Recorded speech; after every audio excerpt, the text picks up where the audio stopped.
Good evening. Welcome to Send Me to Sleep, the world's sleepiest podcast. I'm your host, Andrew. I'm here to help calm your mind and send you into a peaceful night's sleep.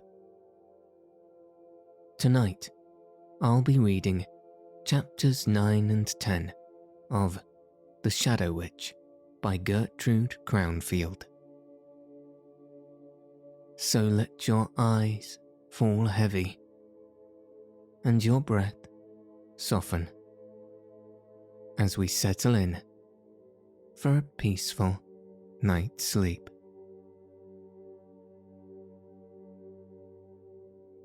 Chapter 9. Close to the mouth of the cave of darkness, but cleverly hidden from the view of any passer-by, sat a company of imps. They had been commanded to keep ceaseless watch at that point for the stranger prince who was expected soon to appear, and they were instructed to seize him as soon as he attempted to enter the cave, and to bring him bound to their master. The time had been long, and they were now yawning for very weariness, yet they dared not relax their vigilance, knowing, as they did, that they would be severely punished by the wizard if they allowed the prince to slip by them unobserved. At last one of the imps arose and stretched himself, for his limbs were cramped and stiff. "I go to spy over the plain," he said. "I shall be absent but a moment."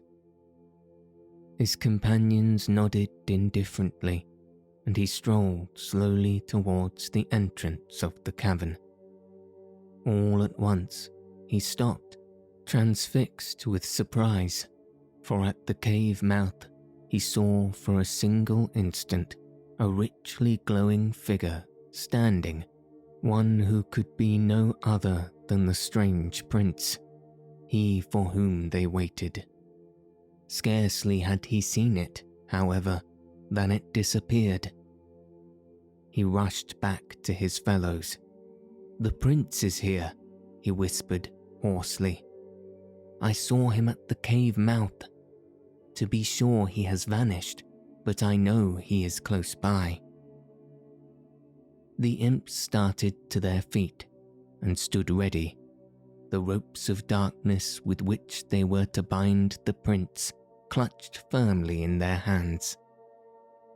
But no one appeared, and when they searched the cave mouth, they did so in vain. Presently they began to scoff at their companion. "Your eyes are wearied with long watching," they told him. "They have played you false. Come not to us with such idle tales." "Nay, but I saw him," the imp insisted. "Without doubt, this prince has the power to make himself invisible. Even now, he may have slipped past us unseen. If this be so, and I fail to tell the wizard what I saw, I shall surely be punished. I go to warn him." The others shrugged their shoulders. "Go if you choose," they said. "For our own part, we think it not impossible that he lurks in some nearby hiding place from whence he steals forth at times, watching his opportunity to slip in unobserved. He saw you and has retreated to it. We will keep close watch as before. He will return, and then we will secure him. If, on the other hand, he has power to make himself invisible and passes unseen, we are not to blame." Even as they thus spoke, Prince Ember stood near them, listening to their words. It was as the first imp had suspected. on passing into the cave of darkness, he had, by his own power of enchantment, made himself invisible, and having overheard the watchers talking together, he had paused so that the imp who had seen him might go before him, and without being aware of it, would guide him directly to the wizard. The imp did not stop to argue longer with his companions, but snatched up a lantern, sped off at once, and close behind him went the unseen prince. As they went onward, Prince Ember saw opening to either side of them many hushed and gloomy passageways, down which, without his guide, he might easily have strayed. But by his unexpected good fortune, and far sooner than, at the beginning of his journey, he had dared to hope, he came suddenly into the great cave hall. Its grim walls rose high on all sides, close hung with their swaying curtains of soot. The glistening fragments of charcoal that covered its floor lay like a thick carpet beneath the feet. In the centre of the vast room stood the wizard, quite alone, forbidding enough in himself, clad as he was in long black robes, over which his dingy beard fell from his grim face almost to his feet. He seemed yet more so because of his huge black urns that were ranged about him in a circle. The sides of the urns were covered with curious inscriptions, and only the wizard knew by these signs what deadly mists and vapours were confined under their ponderous lids. On a table at his side, his case of evil wands stood open, and as he needed the one or the other for his enchantments, he lifted it out and waved it over the urn which he chose, muttering strange words meanwhile in an unknown tongue. His book of craft also lay open before him, so that he might diligently consult it before the working of each new spell. At this moment he was bending above it, wand in hand, reading intently. Even in his zeal to disclose to his master what had happened at the entrance to the cave, the imp dared not tread within the circle of enchantment. He cast himself upon his knees without it, bowed low his head, and cried aloud, "Sir Wizard, oh Sir Wizard, hearken." Interrupted in such unexpected fashion while he was in the midst of his wicked task, the wizard turned abruptly and bent upon his servant a glance of dark displeasure. "How dare you disturb me in the working of my spells?" he thundered. "Have I not strictly forbidden any to tread within this hall during the hour of enchantments? Alas, that I should have ventured to disobey you, my master," stammered the imp with trembling voice. He knew well the punishment that waited on disobedience, yet he feared far more what might be meted out to him if he should withhold that which he had come to say. "Only the news I bring," he continued humbly, "could have made me disobey your commands." The wizard perceived that this was a matter of real importance. He laid down his wand, therefore, and prepared to listen. "What is it that you have come to tell?" he demanded. Encouraged thus, the imp began. "As I stood near the cave mouth, I had a sudden vision of a stranger in ruddy garments. He stood at the entrance for an instant only, but plain to be seen against the light, and then vanished. I know not whither. It may be that my eyes deceived me, for when we made diligent search, we could find no trace, but it may be, also, that he has made himself invisible, and is even now among us, lest it might be this stranger prince, perchance, for whom you bade us watch. I have left my companions on guard as before, while I came to tell you what I believe I beheld. I dared not do otherwise." "You have done wisely," commended the wizard. "Without doubt it is the prince of whom Black Shadow has told me, for she said that we may know him by his ruddy garments.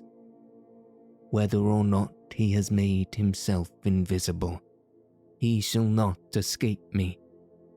If he is here, I shall surely find him out. Rise now and return to your watch with the rest." Silently, the imp arose and obeyed. Prince Ember, standing but a little distance from the mystic urns, heard his swift footfalls echo down the corridor. The wizard stood for a moment wrapped in thought, but presently he laid down the wand which he held in his hand and chose another from the case. He raised it aloft and waved it in a great circle above his head. "By the power of this wand," he exclaimed, "I bid any who stand invisible within this cave hall to become visible at once." As he heard the words, Prince Ember's heart stood still. He knew not the power of the wizard's wand, nor whether his own magic would surely be proof against it. But his own spell held him firm, and he remained invisible. So certain was the wizard of the potency of his wand that he smiled grimly and confidently when he saw no one appear. Leaving the circle of his urns, he stepped to the entrance to the corridor and drew his wand across it. "Let none pass this threshold unseen," he cried in a loud voice. Satisfied that he now had made all secure, he returned, Prince Ember watching him meanwhile. He took his place amid the urns and replaced his wand in the box with its fellows. He dropped the lid and turned the key. He closed and locked his book of craft also. Then he smote his hands together sharply, and, at the signal, the chief imp came running in to learn his desire. "Take away these urns," the wizard commanded, "and place my wands and book in safekeeping." The chief imp raised the book of craft from the table and, bearing it carefully in his outstretched hands, disappeared with it from the hall. A moment later, he returned and carried away the box of wands in the same manner. With him came many imps who laid hands upon the ponderous urns, and with heavy rumblings rolled them slowly away out of the cave. In the meanwhile, Prince Ember stood still, watchful beside the wall, waiting for some clue which would guide him to where the Shadow Witch lay imprisoned, for he knew well that without this he must surely go astray.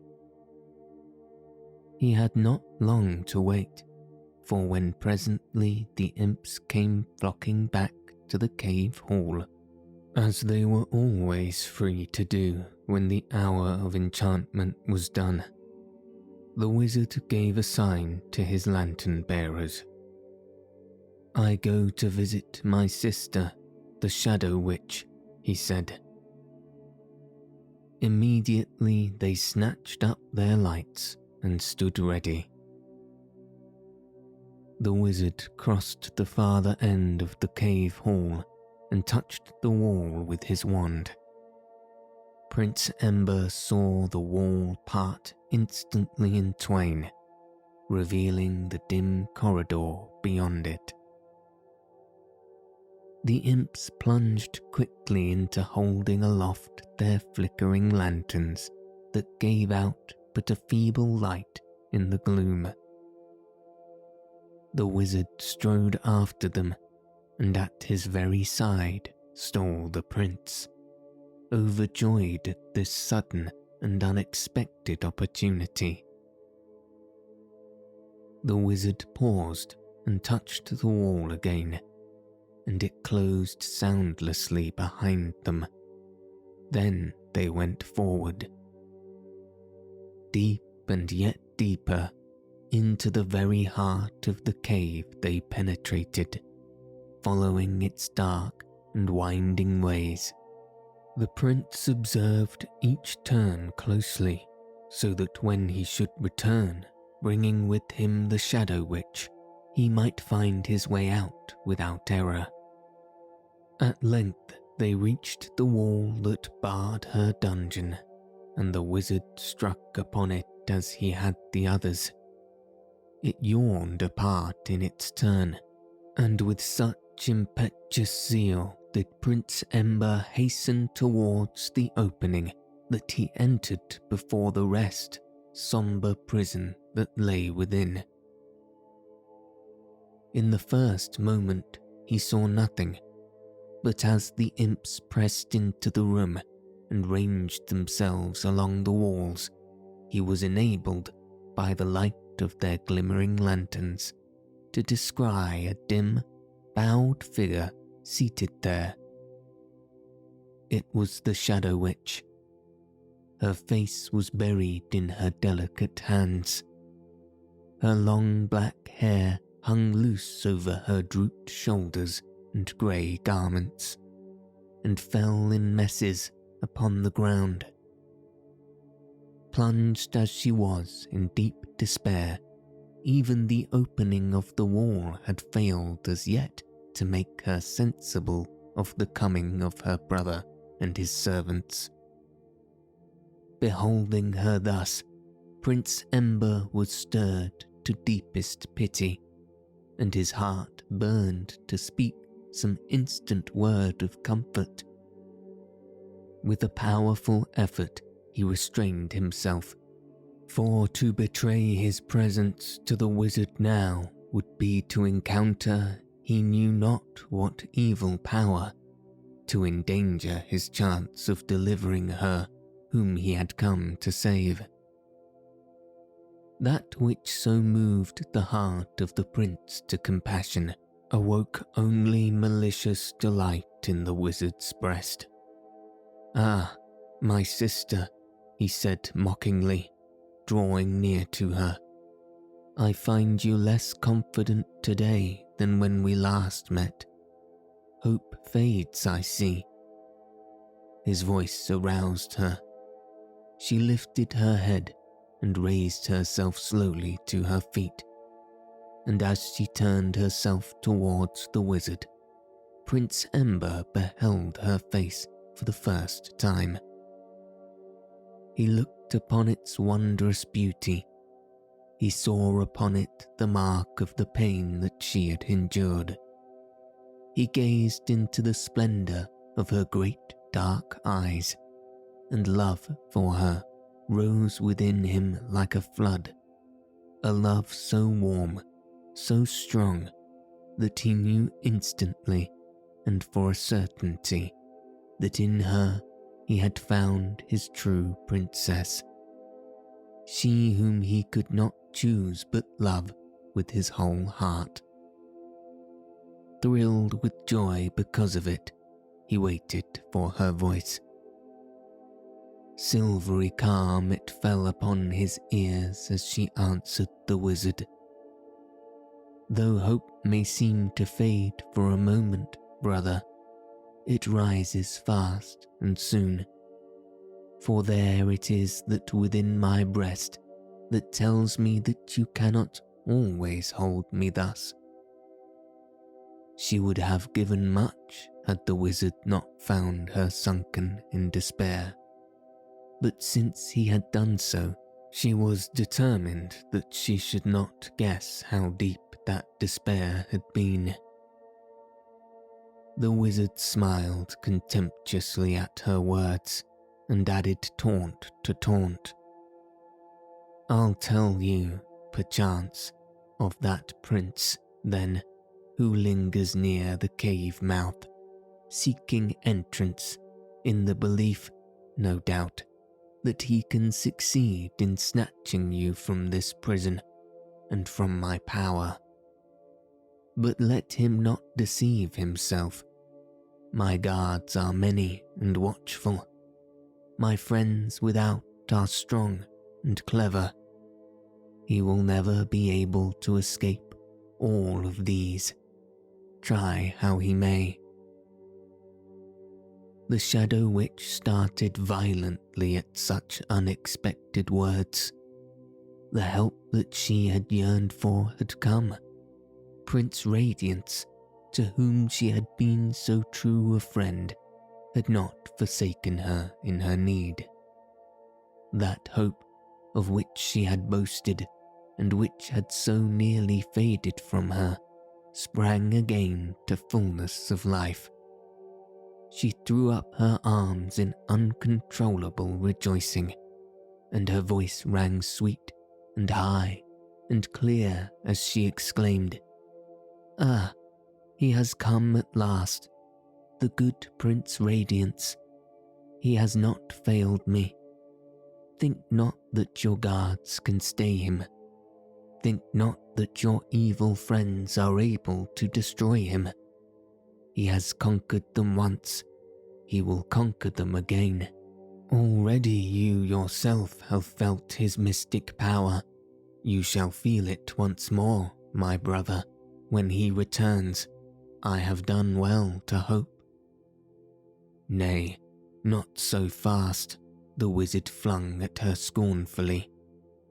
"He who comes is not Prince Radiance, but some stranger prince, one who owes you no friendship, whose power is untested, who has no cause to brave great dangers for your sake, grey woman that you are. From the perils that he must meet he will work soon turn back, if indeed he lives to do so." Undismayed, undiscouraged, the Shadow Witch bent her dark eyes upon him. "What matter that he is a stranger?" she cried confidently. "They who come from that bright land count themselves no stranger to the weak and defenseless. They have, too, their own noble magic, before which ours is powerless. In a moment when you think not, it will be upon you, and its spell will overcome you. This prince is my friend, I know it well. The hour of my deliverance is at hand." Loud rang the laughter of the wizard.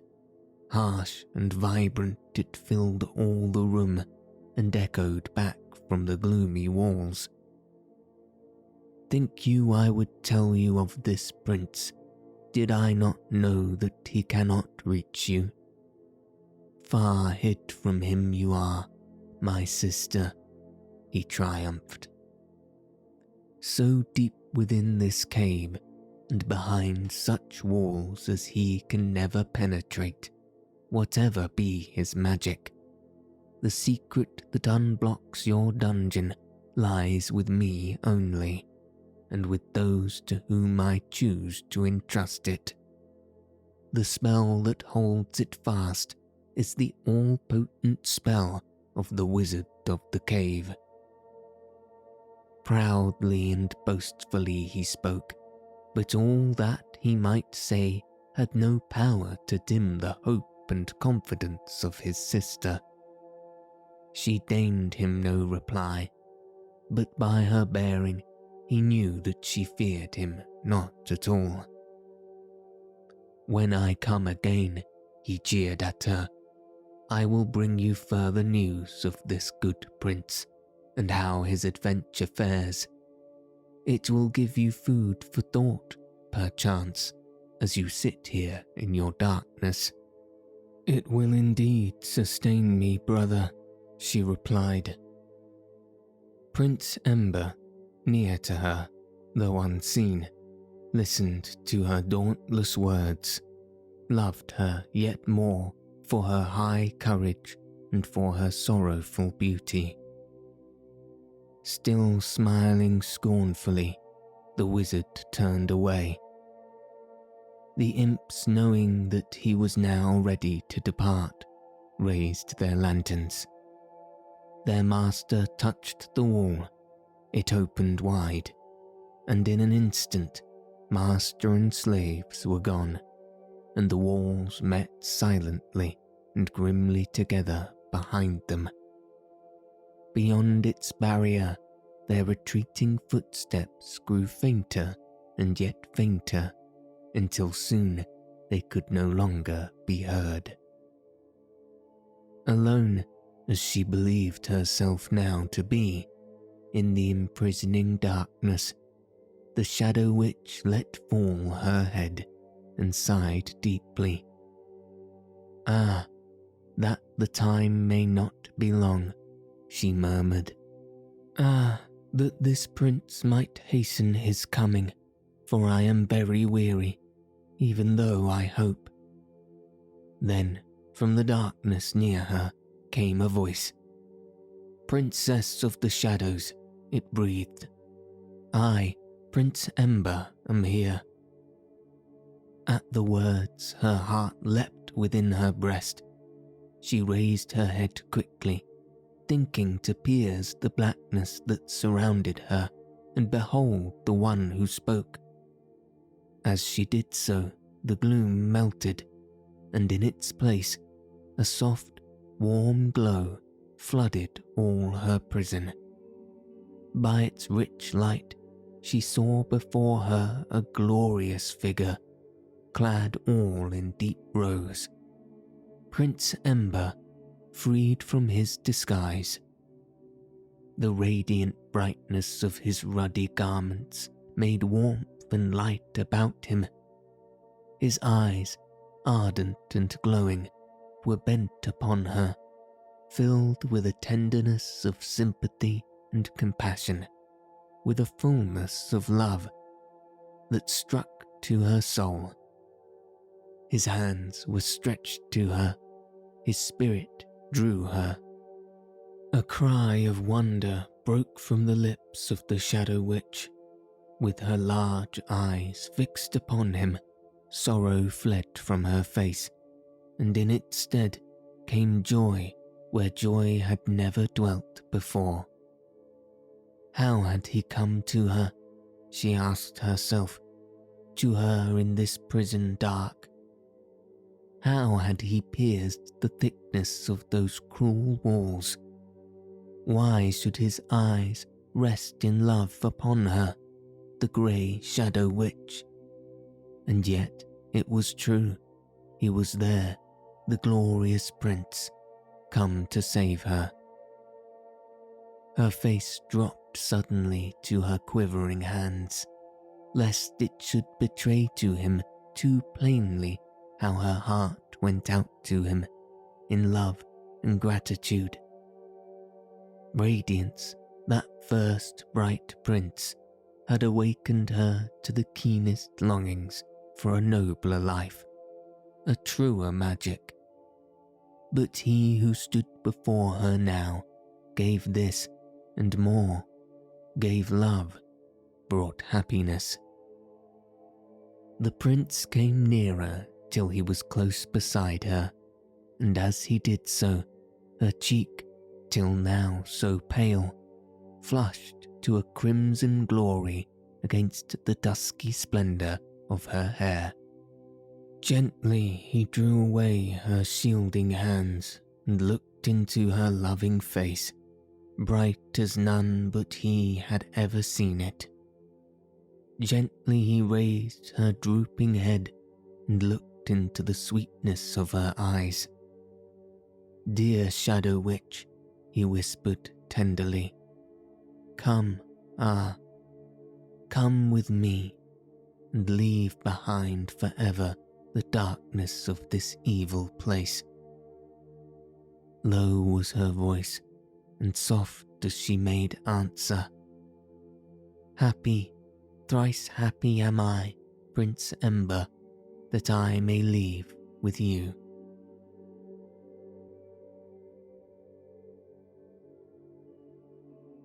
Chapter 10.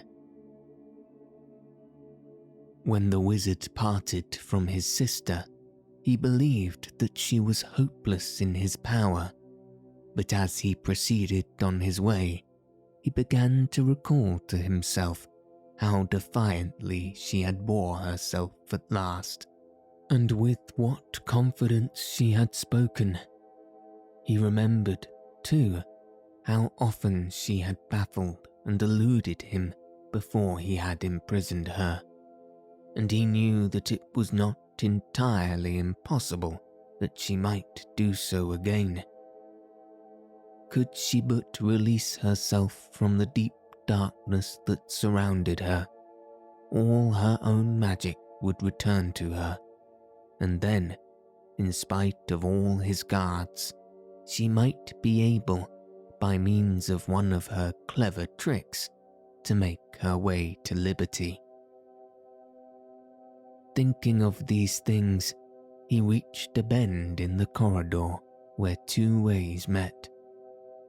The one went directly on to the cave hall, but the other led away into that remote and dangerous part of the cavern where lay the pit of fumes. Thither he was wont to go to practice his most secret arts. No imps ever dared to tread that way, for it was well known that none but himself could pass over in safety. He paused, for he suddenly bethought himself of how easily he could, by a stroke of enchantment, close with a wall the way to the cavern hall, and leave only that one open which led to the pit of fumes.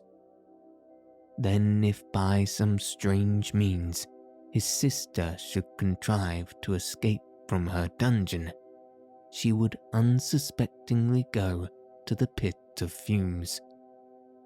This she would be unable to pass, and would, therefore, be forced to return to the prison that she had left. The wizard laughed aloud, for the thought pleased him well. He determined to prepare this trap for her at once. Abruptly he bade the imps to rest their lanterns. They did so, and stood motionless with eyes fixed on their master. The wizard bent on them his sternest gaze. "Let none dare to look upon that which I am about to do," he commanded. Immediately his slaves fell upon their knees, and with their eyes fast shut and heads bowed to the dust, meekly awaited his pleasure. It was as if they held their very breath, so deep was the silence of the cave. From beneath his cloak, the wizard drew his jet-black wand. He waved it towards the walls and repeated, in a voice so low that none but himself could hear them, strange words of enchantment. Under their spell, the cave walls began to draw slowly together, and before long they stood firmly closed across the way by whence he had come. Replacing his wand, the wizard turned to where his servant still knelt with guarded eyes. "Arise and go forward," he commanded them.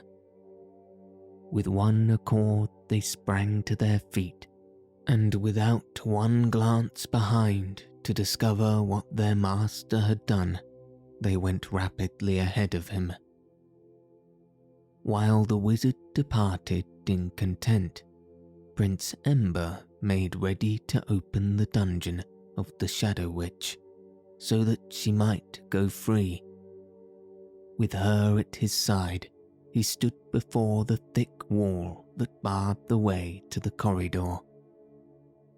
He laid his hand upon his fairy sword and unsheathed it. It glowed and burned with living fire. With its bright point, he touched the wall in that self-same place where the wizard was wont to pass through, and on its blackness he traced the scarlet outline of a door. Breathless, the Shadow Witch followed with her eyes the moving point of fire, followed it till the outline was complete and the sword fell back into the sheath. Without a word, but with swift beating heart, she waited in her place by Prince Ember's side to see what wondrous things that sword could do. Wondrous indeed, for silent and of itself the door swung open, and the corridor that led to freedom was before her. Prince Ember took her hand, and together they crossed the threshold, but when they had passed it, he paused and spoke one charmed word.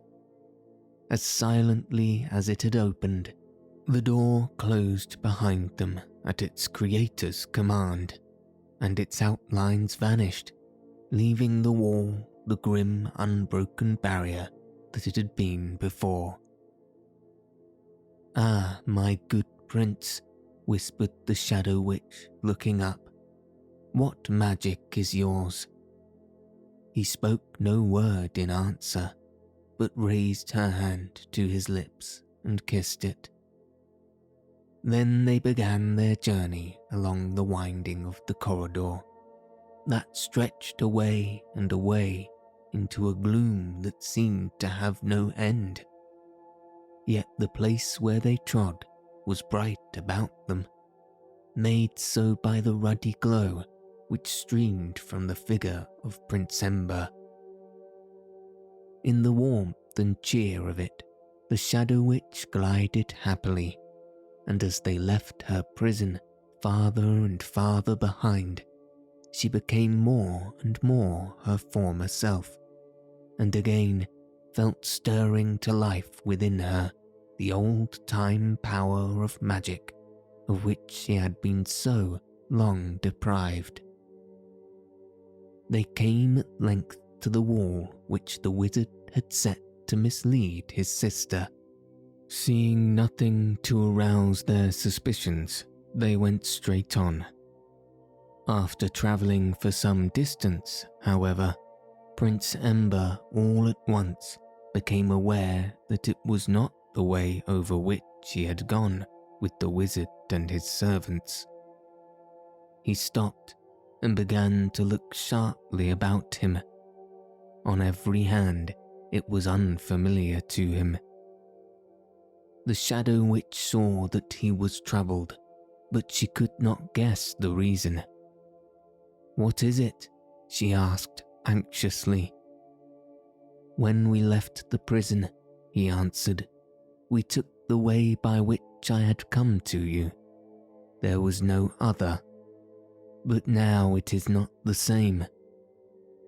There has been no place where we could have turned aside, she assured. Nowhere has there appeared any other way open to us.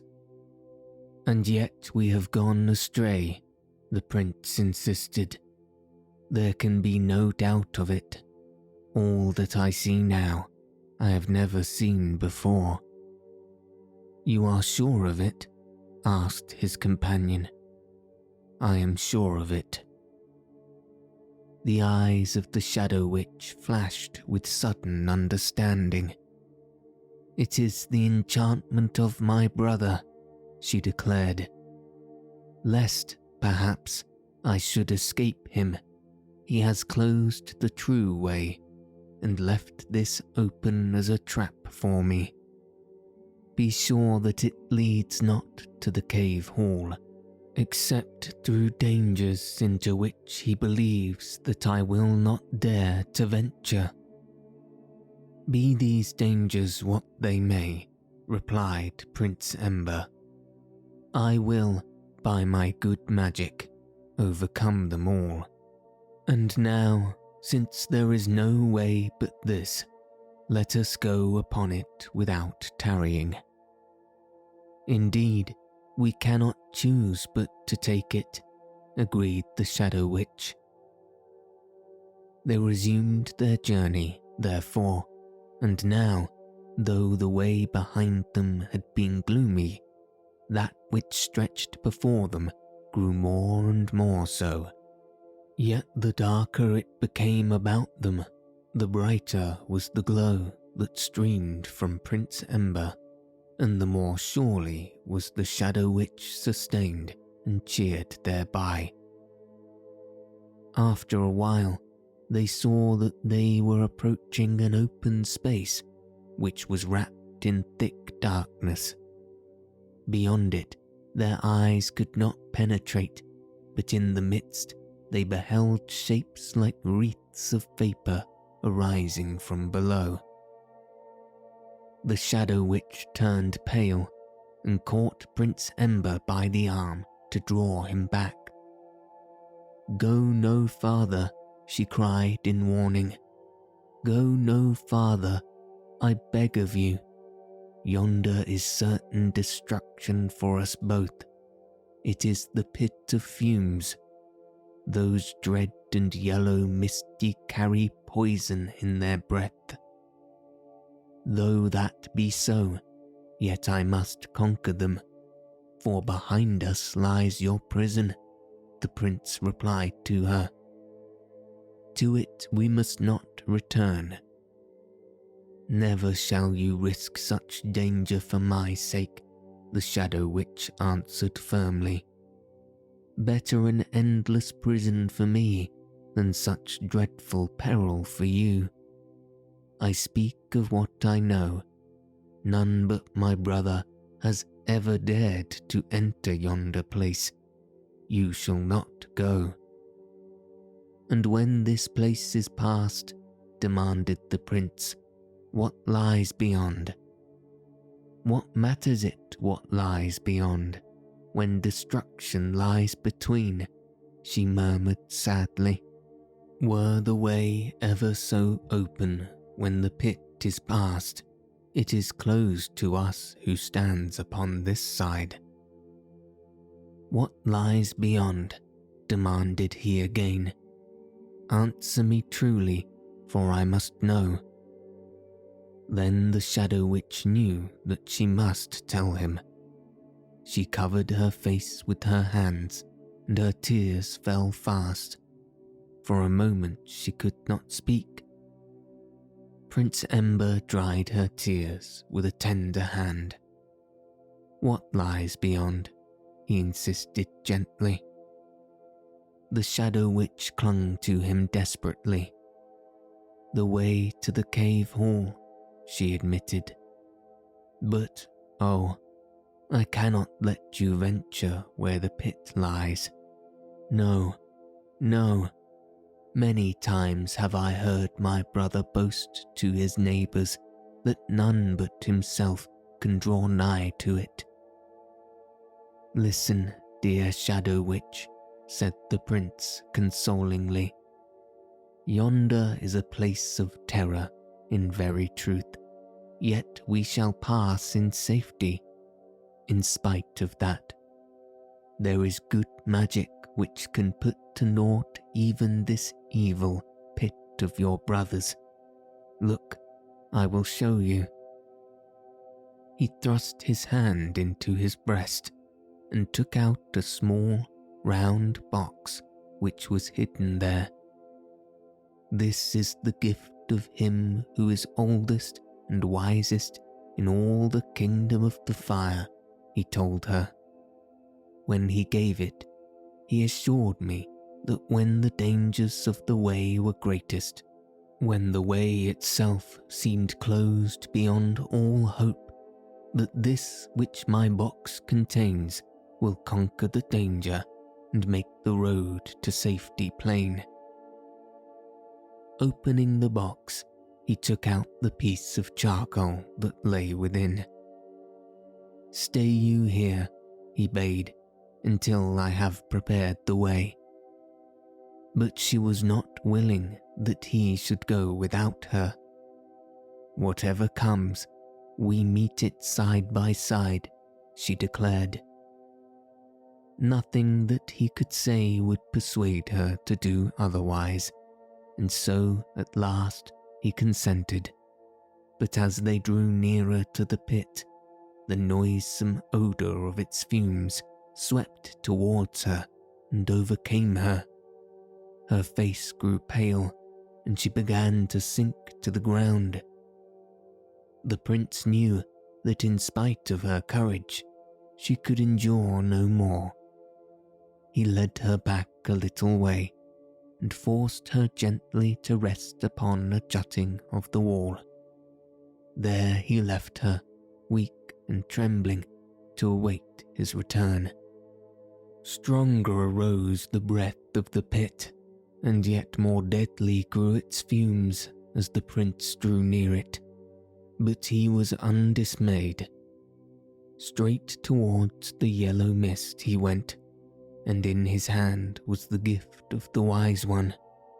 Presently, he reached that point where he himself dared go no farther.